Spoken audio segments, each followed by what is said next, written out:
નમસ્કાર. ધોરણ 8 માં જે ઉદ્યોગ પાઠ આવે છે અને આ ઉદ્યોગમાં અલગ અલગ પ્રકારનો જે કાચો માલ પૂરો પાડવામાં આવે છે, તો કાચા માલ દ્વારા એટલે કે કાચા માલનું વર્ગીકરણ આપણે કઈ રીતે કરી શકાય ઉદ્યોગોમાં, તે આપણે આ ચાર્ટ દ્વારા સમજીએ. ચાલો, પ્રથમ નંબર છે પશુ આધારિત ઉદ્યોગ, ત્યાર પછી છે વન આધારિત ઉદ્યોગ, ત્યાર પછી કૃષિ જેને આપણે ખેતી પણ કહીએ છીએ તે ખેતી આધારિત ઉદ્યોગ, ત્યાર પછી છે ખનિજ આધારિત ઉદ્યોગ અને આ છેલ્લે છે સમુદ્ર આધારિત ઉદ્યોગ. તો ચાલો આપણે તેનું વર્ગીકરણ કરીએ.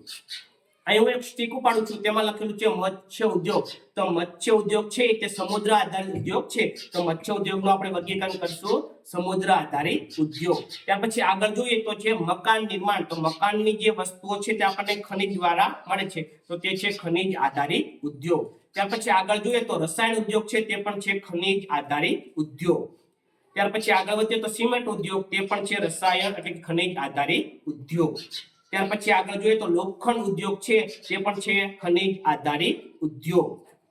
આગળ જોઈએ તો ચર્મ ઉદ્યોગ, ચામડું છે આપણને પશુ દ્વારા મળે છે, તો તે છે પશુ આધારિત ઉદ્યોગ. ત્યાર પછી આગળ જોઈએ દૂધ ઉદ્યોગ, એટલે દૂધ છે આપણે પશુ દ્વારા મળે છે, તો તે પણ છે પશુ આધારિત ઉદ્યોગ. માંસ છે તો તે પણ આપણે પશુ દ્વારા મળે છે, તો તે પણ છે માંસ છે એ પણ છે પશુ આધારિત ઉદ્યોગ. ત્યાર પછી આગળ જોઈએ ખાદ્ય ઉદ્યોગ, તો ખાવાની વસ્તુઓ છે આપણને ખેતી દ્વારા મળે છે, તો તે છે ખેતી આધારિત ઉદ્યોગ. ત્યાર પછી આગળ જોઈએ તો ફર્નિચર છે, તો ફર્નિચરનું જે લાકડું હોય છે તે આપણને વન એટલે કે જંગલ તરફથી મળે છે, તો તે છે વન આધારિત ઉદ્યોગ. ત્યાર પછી આગળ જોઈએ તો સુતરાઉ કાપડ, તો સુતરાઉ કાપડ માટે જે કપાસ છે તે આપણને ખેતી દ્વારા મળે છે, તો તે છે ખેતી આધારિત એટલે કે કૃષિ આધારિત ઉદ્યોગ.